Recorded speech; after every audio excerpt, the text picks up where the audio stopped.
Praise the Lord. കർത്താവിന്റെ ധന്യ തിരുനാമം വാഴ്ത്തപ്പെടുമാറാകട്ടെ. ഞാൻ ക്രിസ്തുവിൽ സ്നേഹിക്കുന്ന എല്ലാ ദൈവമക്കൾക്കും ഒരു പ്രഭാത വന്ദനത്തെ കൂടെ അറിയിക്കും. സങ്കീർത്തനക്കാരൻ പാടുന്നു, നിന്റെ മുഖം എനിക്ക് മറക്കരുത്, അടിയനെ കോപത്തോടെ നീക്കിക്കളയരുത്. നീ എനിക്ക് തുണയായിരിക്കുന്നു, എൻ്റെ രക്ഷയുടെ ദൈവമേ, എന്നെ തള്ളിക്കളയരുതേ, ഉപേക്ഷിക്കുകയും അരുത്. ജീവനുള്ളതായി ചലിക്കുന്ന സകലത്തിനും ഇണകളുണ്ട്. എന്നാൽ മനുഷ്യർക്കുള്ള പങ്കാളികളെ കുറിച്ച് ദൈവം ആഗ്രഹിക്കുന്നത് കേവലം ജഡീക ഇഷ്ടങ്ങളുടെ പൂർത്തീകരണത്തിനും സന്താനവർദ്ധനവിനും വേണ്ടി മാത്രമല്ല, തൻ്റെ ജീവിതത്തിന്റെ എല്ലാ സാഹചര്യങ്ങളിലും തൻ്റെ പങ്കാളി തനിക്കൊരു നല്ല തക്ക തുണയായിരിക്കണമെന്നാണ്. അനന്തരം യഹോവയായ ദൈവം മനുഷ്യൻ ഏകനായിരിക്കുന്നത് നന്നല്ല, ഞാൻ അവന് തക്കതായ ഒരു തുണയുണ്ടാക്കി കൊടുക്കുമെന്ന് അരുളി ചെയ്തു. തുടർന്ന് ദൈവം മനുഷ്യന്റെ അസ്ഥിയും മാംസവും എടുത്ത് ഒരു തുണയുണ്ടാക്കി അവന് കൊടുത്തു. എന്നാൽ ഇന്ന് പല മനുഷ്യരും തുണയേക്കാൾ ഇണയെ തേടി പോകുന്നവരാണ്.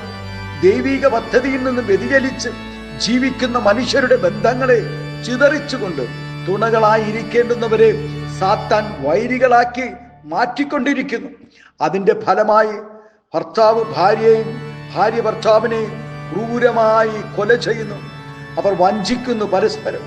ഒരു നല്ല തുണ തൻ്റെ പങ്കാളിയുടെ എല്ലാ സുഖദുഃഖങ്ങളിലും ഉറ്റ തുണയായിരിക്കേണ്ടതാണ്.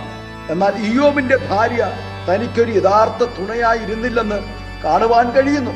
തൻ്റെ കഷ്ടതയിൽ അവൾ മരിക്കുവാൻ പ്രേരിപ്പിക്കുകയാണ് ചെയ്യുന്നത്.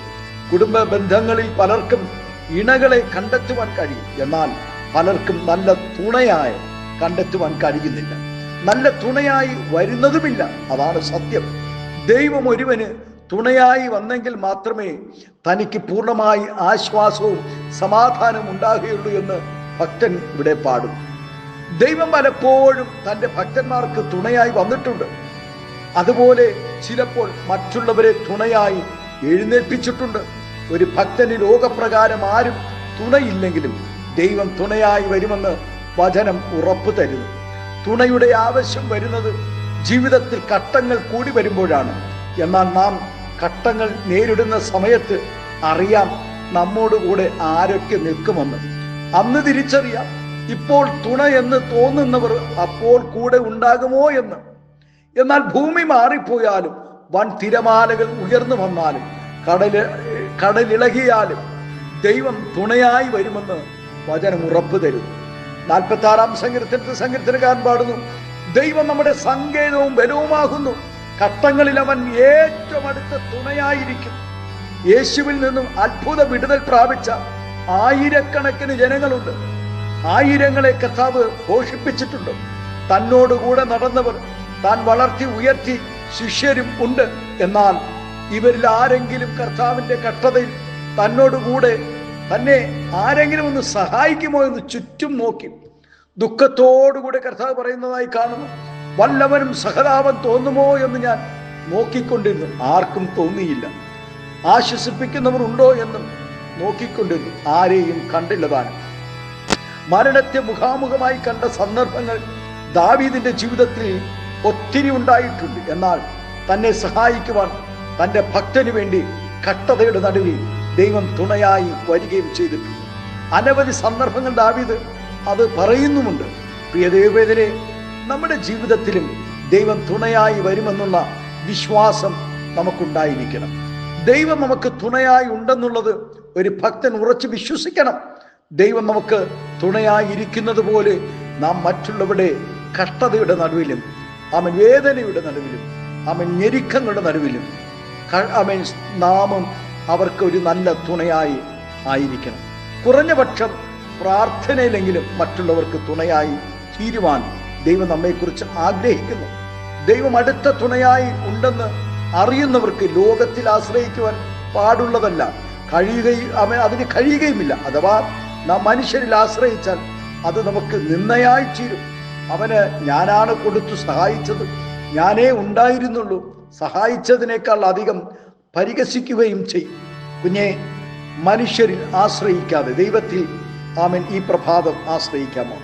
ഈ നാളുകളിൽ ആശ്രയിച്ചുകൊണ്ട് സർവശക്തനിൽ ആശ്രയിച്ചുകൊണ്ട് ധൈര്യത്തോടുകൂടെ മുന്നോട്ട് പോകാം.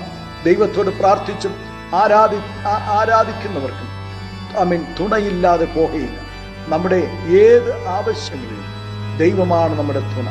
ശരിയായ തുണ എന്ന് അറിയുകയും വിശ്വസിക്കുകയും ദൈവത്തിൽ മാത്രം ആശ്രയിക്കാനും ഇടയാകട്ടെ ഈ പ്രഭാതം. അതിനായി നമ്മെ ഏൽപ്പിച്ചു കൊടുക്കാം. നമ്മുടെ കണ്ണുകളെ ദൈവസന്നിധിയിലടയ്ക്കാം. ഭക്തൻ തുണയില്ലാതിരിക്കുന്നത് കണ്ടിട്ടില്ല. ആമേൻ, ഹല്ലേലൂയ. ഈ ദിവസങ്ങളിൽ നമുക്ക് നല്ലൊരു തുണയായി, കഴിഞ്ഞ നാളുകളിൽ നമുക്ക് നല്ലൊരു തുണയായി കർത്താവ് നമ്മോട് കൂടെ ഉണ്ടായിരുന്നു. ഇനിയും തക്ക തുണയായി കരുതി നമ്മെ പരിപാലിക്കുന്ന ഒരു ദൈവകരം ഇന്ന് പകൽക്കാലം വെളിപ്പെടുന്നു. പിന്നെ ഭാരപ്പെടുന്നു. കണ്ണുകളടയ്ക്ക് പ്രാർത്ഥിക്കാം. പരിശുദ്ധ പിതാവേ, നല്ല ദൈവമേ, സ്നേഹവാനായ നിങ്ങളുടെ നല്ല കർത്താവേ, അനുഗ്രഹവും പ്രശാന്തമായ നല്ല പ്രഭാതത്തിനായി സ്തോത്രം ചെയ്യും. ഏകാന്തതയുടെ അനുഭവങ്ങളിൽ, വാർദ്ധക്യ ബലഹീനതയിൽ, മാനസികമായ നിരാശകളിൽ, സാമ്പത്തിക ഞെരുക്കങ്ങളിൽ കർത്താവേ സ്തോത്രം. ഏതൊക്കെ ഞെരുക്കങ്ങളോടുകൂടെ, ഏതൊക്കെ ശൂന്യതകളോടുകൂടെ എൻ്റെ കുഞ്ഞുങ്ങൾ ഭാരപ്പെടുന്നുവോ, ഇന്ന് പകൽ സ്വർഗം മറുപടി നൽകി ഒരു തുണയായി കൂടെ നിന്ന് എല്ലാം ചന്തമായി നടത്തുന്ന ആ ദൈവത്തിൻ്റെ വലിയ സാന്നിധ്യം അങ്ങനെ കുഞ്ഞുങ്ങളുടെ മേൽ വെളിപ്പെടേണ്ടതിനായി പ്രാർത്ഥിക്കുന്നു. പിതാവിൻ്റെയും പുത്രൻ്റെയും പരിശുദ്ധാത്മാവിൻ്റെയും നാമത്തിൽ നിങ്ങളുടെ ദാസിദാസന്മാരെ എല്ലാവരെയും നിറഞ്ഞ ഹൃദയത്തോടെ അനുഗ്രഹിച്ച് പ്രാർത്ഥിക്കുന്നു.